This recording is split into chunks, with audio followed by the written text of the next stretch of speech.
A wealthy alien girl disguised herself as a beggar to test kindness. Only one human passed. The trade world of Karin Station never slept. Its metal streets were always crowded, always loud, always filled with voices from 100 different species.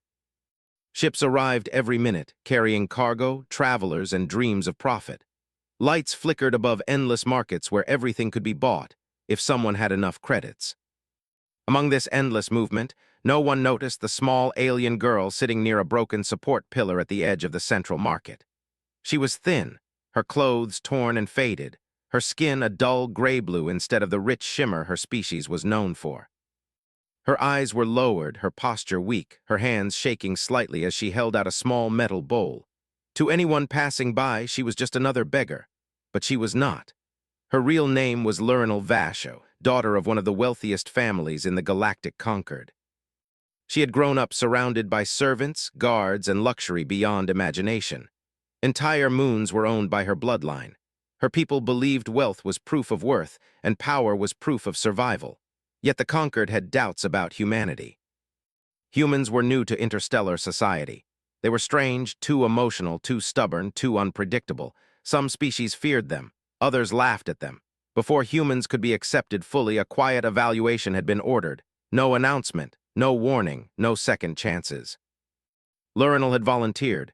She had insisted on doing it alone, without guards or status. The test was simple. She would disguise herself as helpless and observe how humans behaved when there was nothing to gain. If humans were cruel, selfish, or indifferent, the report would reflect that. Now she sat on the cold metal ground, hungry by design, watching boots and feet pass her by. Humans walked past her constantly. Some avoided eye contact. Some glanced at her and quickly looked away. A few showed annoyance, as if her presence ruined their day. One human laughed and tossed a broken ration wrapper into her bowl before walking off. Lurinal's fingers tightened around the bowl, but she said nothing. Hours passed. Her internal systems monitored her condition, keeping her safe but uncomfortable. She wanted the experience to be real. Hunger, fatigue, fear. As the artificial day cycle dimmed into evening, her hope slowly began to fade. Maybe the rumors were true. Maybe humans were no different from the others. Then she noticed him. The human was tall but thin, his shoulders slumped with exhaustion. His clothes were stained with oil and dust, and his boots were worn down at the soles. A heavy work bag hung from one shoulder. His face showed deep lines of tiredness, the kind earned from long shifts and short sleep. He walked past her once. Then he stopped. Lurinal looked up slightly, careful not to show expectation. Humans often stopped only to insult or mock. The human sighed quietly and turned back. He crouched down in front of her, placing his work bag on the ground. For a moment he just looked at her, not with disgust or pity, but with concern. "You okay?" he asked. His voice was rough but gentle. Lurinal hesitated. Her translator rendered her response softly. "I am hungry," the human frowned. He reached into his pocket and pulled out a small food pack. It was cheap, plain, and clearly meant for one person. He looked at it for a moment, then handed it to her. "It's not much," he said, "but it's fresh." Lurinal stared at the food. According to her data, this meal likely represented a significant portion of his daily allowance. "Why?" she asked quietly. The human shrugged. "Because you need it more than I do today." She accepted it slowly, her hands trembling not from hunger but from surprise. She ate carefully, watching him as she did. He didn't rush her. He didn't stare. He simply sat beside her, leaning against the pillar. "What happened to you?" he asked after a moment. Lurinal told him a simple lie. She said she was stranded, her transport lost, her people gone. She kept it vague, testing him with every word. He listened without interrupting. "That's rough," he said when she finished. "Station's not kind to anyone alone." He stood and offered her his hand. "Come on, there's a shelter not far from here. It's not fancy, but it's warm." Lurinal hesitated again. Following him would expose her to risk. But this was the test. She took his hand. As they walked, she noticed how humans around them reacted. Some looked curious. Others ignored them. No one tried to stop them. The human stayed close to her, adjusting his pace so she wouldn't fall behind. The shelter was small, crowded, and loud, but it was safe. He spoke briefly with the attendant, using credits Lurinal knew he couldn't spare easily. Then he returned to her. "I can't stay," he said apologetically. "Early shift tomorrow." "That is acceptable," she replied. He hesitated, then reached into his bag again and pulled out a small thermal cloth. "Here, nights get cold." She accepted it, her chest feeling strangely tight. "Why are you helping me?" she asked once more. He smiled faintly. "Because someone once helped me when I didn't deserve it." With that, he left. Lernal sat on the narrow bench, wrapped in the cloth, replaying every moment in her mind. This single human had given food, time, protection, and warmth, without knowing who she was and without expecting anything in return. One human. The next day, she returned to the market, not because she had to, but because she wanted to see more. She observed the same human from a distance. His name, she learned, was Aaron Cole. He worked long hours unloading cargo, took extra shifts when others couldn't, and quietly helped newcomers find their way. He wasn't special by human standards. But to Lernal, he was extraordinary. That evening, trouble came. A group of smugglers noticed her sitting alone again. They laughed, blocking her path when she tried to move. Their intentions were clear, and Lernal's danger sensors activated. She could reveal herself instantly, end it all in a flash of authority and force. But then Aaron appeared. He stepped between them without hesitation, his body tense but his voice steady. "Leave her alone." The smugglers laughed at him too. Lernal watched closely. This was the moment that mattered. This was where fear usually won. Aaron's hands shook slightly, but he didn't move away. And in that moment, Lernal knew. The test was no longer about observing humanity. It was about understanding it. And this was only the beginning. Aaron stood between Lernal and the smugglers, his body tense like a wire pulled too tight. The market lights reflected off the rough metal plates in the ground, and the air smelled of oil and overheated engines. Around them, people slowed but did not stop. No one wanted trouble. The smugglers were 3 humans and 1 alien, all larger than Aaron. Their clothes were clean, their boots heavy, their faces amused. "Move aside," one of them said. "This doesn't concern you." "It does," Aaron replied. His voice was calm, but his heart was beating fast. He could feel it in his chest. "She doesn't want trouble." The alien smuggler tilted his head, eyes glowing faintly. "Beggar doesn't get to choose." Lernal felt something unfamiliar twist inside her. Fear, yes, but also something else. She had seen guards face danger before. They were trained. They were paid. Aaron was neither. She took a small step forward. "Please," she said softly, "I will leave." One of the smugglers laughed. "You're not going anywhere." Before anyone could move further, a station patrol drone drifted closer, its sensors flashing. The smugglers cursed under their breath. They backed away slowly, eyes locked on Aaron. "This isn't over," one of them said before disappearing into the crowd. The drone moved on. Aaron let out a long breath he didn't realize he had been holding. His knees felt weak. He turned to Lernal, concern written all over his face. "You okay?" She nodded. "Yes, because of you." He scratched the back of his head, embarrassed. "You should stay off the main market at night. It gets rough." She looked at him carefully. "Why do you keep helping me?" He met her gaze, then looked away. "Because it's the right thing to do." That answer echoed inside her long after they parted ways. Over the next several days, Lernal continued her test. She followed Aaron's routine closely, always careful to remain unseen. He woke early, ate little, and worked long hours. He complained rarely. When others struggled, he helped. When newcomers got lost, he guided them. When arguments broke out, he tried to calm them. He was not heroic in a loud way, he was simply human. Lernal also observed other humans. Some were kind, some were indifferent, some were cruel. Humanity, she realized, was not simple. They were not united by constant goodness. But there was something else, a quiet pattern. When it truly mattered, when no one was watching, some humans still chose to care. That night, rain fell inside the station's climate dome. Water slid down the transparent ceiling, casting shadows across the lower levels. Lernal sat near the shelter again, wrapped in the thermal cloth Aaron had given her. Her internal systems warned her of rising danger probability. The smugglers had not forgotten her.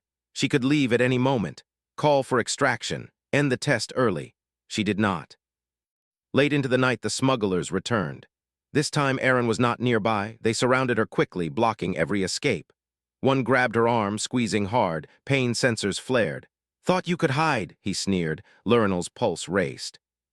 Her emergency systems prepared to activate. If she revealed herself now, the test would end, but so would the truth. Before she could decide, a shout cut through the air. "Hey!" Aaron came running, rain dripping from his hair, eyes wide with alarm. He didn't hesitate. He charged forward, slamming into the nearest smuggler with everything he had. The impact knocked both of them to the ground. Chaos exploded. Aaron was punched, kicked, thrown aside. He fought back wildly, driven by something deeper than reason. Lernal screamed his name, fear breaking through her calm. A blade flashed. That was enough. In a burst of light and sound, Lernal's disguise shattered. Her torn clothes dissolved into shimmering fabric. Her dull skin glowed with natural biolight. Symbols of authority burned into the air around her. The smugglers froze. Security forces arrived instantly, drawn by the energy spike. The attackers were restrained and dragged away, screaming in terror. Aaron lay on the ground, bleeding, barely conscious. Lernal knelt beside him, her hands shaking as she pressed healing energy against his wounds. Technology and instinct worked together. His breathing steadied. His heartbeat slowed. When his eyes opened, confusion filled them. "Are you okay?" he whispered. She swallowed. "You should be asking that yourself." Security officers approached, bowing low to her. She ignored them. She helped Aaron sit up, her true appearance impossible to hide now. "You're not a beggar," he said weakly. "No," she replied softly. "I am not." They moved him to a medical bay.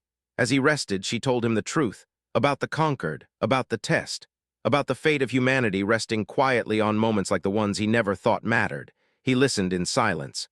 When she finished, he closed his eyes for a long time. "That's a lot," he said finally.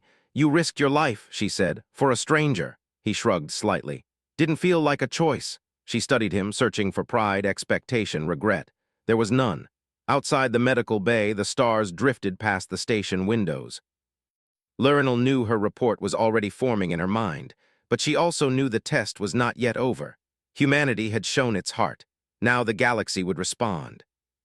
And Aaron Cole, ordinary human, had no idea how much he had already changed the future. Aaron woke slowly, as if rising through deep water. The first thing he noticed was the quiet. No engines roaring nearby, no shouting vendors, just a low hum and soft light. His body hurt. He tried to move and failed. A sharp pain ran through his ribs, and he let out a small sound before stopping. Something warm and steady pressed against his arm. "Do not move yet," a calm voice said. Aaron turned his head with effort. Lernal sat beside the medical bed. She no longer looked like a beggar. Her presence filled the room without trying. Her skin glowed softly, and her eyes held a depth that made him feel small, not in fear, but in scale. "You're alive," he said. His throat was dry. "Yes," she replied, "because of you." He closed his eyes again. "Figures, I was hoping I didn't dream all that." She allowed a small smile. "You did not." Medical machines monitored his condition silently. According to the readings, he should have been unconscious for days. According to Lernal, human resilience was already exceeding expectations. "You could have run," he said after a moment. "You didn't have to reveal yourself." "I chose to," she answered, "because if you had died, the test would have failed in a way no report could explain." That caught his attention. He opened his eyes again and looked at her seriously. "Failed?" he asked. "After all that?" "Yes," she said, "because a galaxy that rewards kindness only when it is safe is not worth joining." Aaron absorbed that slowly. "So, what happens now?" Lernal stood and walked to the wide window. Beyond it, stars drifted like scattered dust. Ships passed at a distance, unaware of the decisions forming inside the station. "The Conquered is watching," she said. "They detected the energy release when I revealed myself. Representatives will arrive soon." "Representatives," he repeated. "Great. You are not required to speak," she said gently. "You have already done more than enough." But the galaxy did not care for comfort. Within hours, the station changed. Security tightened. Patrols doubled. News spread quickly, distorted by fear and rumor. A wealthy alien noble revealed among beggars. A secret test. Humanity under judgment. Some humans panicked. Some grew angry. Some denied it entirely. Aaron watched it all from the medical bay, unable to move much but unable to stop thinking. He thought about the people he worked with, the tired dock hands, the cooks who fed strangers, the medics who stayed late without complaint. He also thought about the cruel ones, the smugglers, the ones who laughed and walked away. Which side represented humanity? He didn't know. When the conquered delegation arrived, the station held its breath. They were not monsters. They were not gods. They were simply powerful beings who had seen too much to be easily impressed. Their presence pressed down on the air, making even seasoned station officials uneasy. Lernal stood before them, calm and unbowed. "You endangered yourself," one delegate said sharply. "Yes," Lernal replied. "That was the point. You exceeded the parameters." Yes, she said again, because the parameters were flawed. They did not like that answer. She presented her observations anyway. She spoke of humans who ignored her, humans who mocked her. Humans who used kindness only for attention. Then she spoke of Aaron. She spoke of quiet kindness, of shared food, of protection offered without calculation, of a human who stood in front of danger knowing he would lose. This, Lernal said, is not an exception. It is a pattern that emerges under pressure. The delegates exchanged looks. A single example does not define a species, one said. Correct, Lernal replied, but a species should not be judged only by its worst members. They asked to see Aaron. He was moved carefully into a larger chamber. He felt small under their gaze. He wore simple station clothes, medical wraps visible beneath. No medals, no symbols. Why did you help her? One delegate asked. Aaron thought about it, really thought. Because she was there, he said, and she needed help. That is insufficient logic. Maybe, Aaron replied, but it was enough for me. Another delegate leaned forward. Did you expect a reward? No. Recognition? No. Fear of punishment? He shook his head. Didn't think about it. Silence filled the chamber. Lernal watched closely. This was the moment she could not control. If humanity joins the conquered, another delegate said, there will be expectations, duties, risks. Aaron shrugged as much as his injuries allowed. That's true of anything worth doing. The delegates withdrew to discuss. Hours passed. The station waited. Humanity waited, though most never knew it. Lernal stood alone with Aaron once more. Whatever happens, she said quietly, you changed the outcome. He smiled weakly. Just doing my job. No, she corrected. You did something much harder. When the delegates returned, their decision was not delivered with celebration. It was delivered with weight. Humanity will not be rejected, the lead delegate announced. But acceptance will be conditional. Aaron held his breath. They will be observed further, the delegate continued. Guided, challenged. Lernal's eyes narrowed slightly. And respected, the delegate hesitated. Earned respect will be given. Lernal inclined her head. It was the best answer the conquered had ever offered a new species. As the chamber emptied, Lernal remained behind with Aaron. You passed, she said. We, he corrected. Yes, she agreed. We. Days later, Aaron returned to work. The station looked the same, but something had shifted. Humans walked a little straighter. They spoke a little louder about kindness, as if remembering something important they had almost forgotten. Lernal prepared to leave. Her mission was complete, but her thoughts were heavy. Before she departed, she found Aaron one last time. I learned something here, she told him. He raised an eyebrow. That beggars are dangerous, she smiled. That humanity's greatest strength is not its power. Then what is it? She looked out at the station, at the small lives moving through endless metal corridors. That you choose to care even when the universe gives you no reason to. As her ship departed, Lernal knew the conquered would debate humanity for generations. But deep down, the decision had already been made, and the final part of humanity's story was still unfolding. The stars stretched into long lines of light as Lernal's ship moved away from Karin Station. Inside the quiet vessel, she sat alone, no guards, no servants, no titles spoken aloud. Only her thoughts followed her into the dark. She replayed every moment again and again. The cold floor of the market, the empty bowl, the tired human who stopped when he could have walked on. The pain in his voice when he stood against danger he could not defeat. The conquered had given its decision, but the meaning of that decision was still settling across the galaxy. On Karin Station, life continued. Cargo moved, ships docked. Humans returned to work. Aaron Cole went back to the loading bays, his ribs still aching, his hands still rough from labor. He did not receive medals. No banners were raised for him. Most people did not know what he had done, and that was exactly why it mattered. Some of the dock workers noticed the change first. Small things. Station officials listened more closely to human concerns. Patrols responded faster when humans were in trouble. Trade contracts shifted, quietly favoring human crews. Rumors spread, but the truth stayed buried beneath layers of official silence. Aaron noticed something else. People began to help each other more openly, not because they expected reward, but because they felt seen for the first time. A young human courier tripped in the market, spilling packages everywhere. Strangers stopped to help. A fight broke out near the lower levels, and instead of walking away, workers stepped in to separate it before security arrived.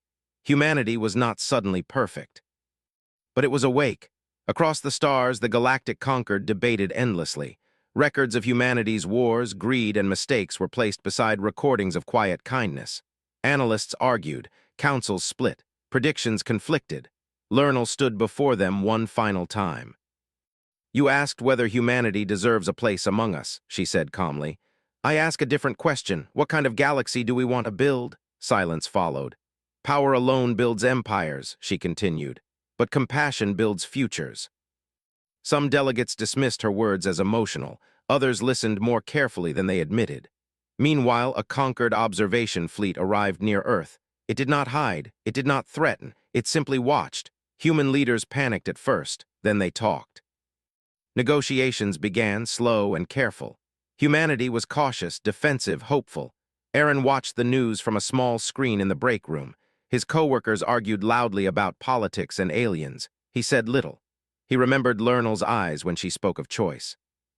One evening, as his shift ended, a small transport arrived at the station. It did not draw attention. No announcements were made. Lernal stepped out quietly. She found Aaron where she had first seen him, near the edge of the market, sitting with a cup of cheap station coffee. He looked up and froze. "You came back," he said. "Yes," she replied, "because some things should not end with a report." They walked together through the market. This time people noticed her, but no one knelt, no one bowed. She had come not as a noble, but as herself. "Do you regret it?" she asked him. "Helping me?" He thought for a long moment. "No." "Even knowing the cost?" He nodded. "Still no." She stopped walking. "Then I have one last thing to tell you." She explained the final conquered resolution. Humanity would be accepted, not as a client species, not as servants, but as partners. The process would be slow, dangerous, demanding, but humanity would stand among the stars. "All because of me?" Aaron asked quietly. "No," Lernal said, "because of what you represent." They parted ways without ceremony. Years passed. Human ships traveled farther. Human crews served alongside alien ones. Mistakes were made. Conflicts happened. But something remained constant. When crises came, humans were often the first to respond. A mining station collapsed in deep space. Human rescue teams arrived before orders were given. A famine struck a border world. Human freighters rerouted without waiting for payment. When a conquered outpost faced evacuation, it was a human engineer who stayed behind to keep the power running until the last shuttle escaped. The galaxy began to whisper. Humans were strange. They fought fiercely. They argued endlessly. They failed loudly. But when someone fell, they reached out a hand. Lernal watched it all from afar. Her wealth no longer felt important. She funded humanitarian missions, not from obligation, but from understanding. In conquered archives, the human evaluation was recorded under a simple heading. Species demonstrates disproportionate compassion relative to resource availability. Aaron grew older. His hair turned gray. His hands grew slower. He never left Karin's station. He never sought fame. One day, a young alien girl sat near the market pillar, holding a bowl with trembling hands. Aaron stopped. He smiled gently and sat beside her. Years later, when historians asked how humanity earned its place among the stars, the answer was never about weapons or intelligence. It was about a tired human who stopped walking, and a wealthy alien who learned what true value really meant. The galaxy did not remember the test, but it remembered the result. Humanity passed.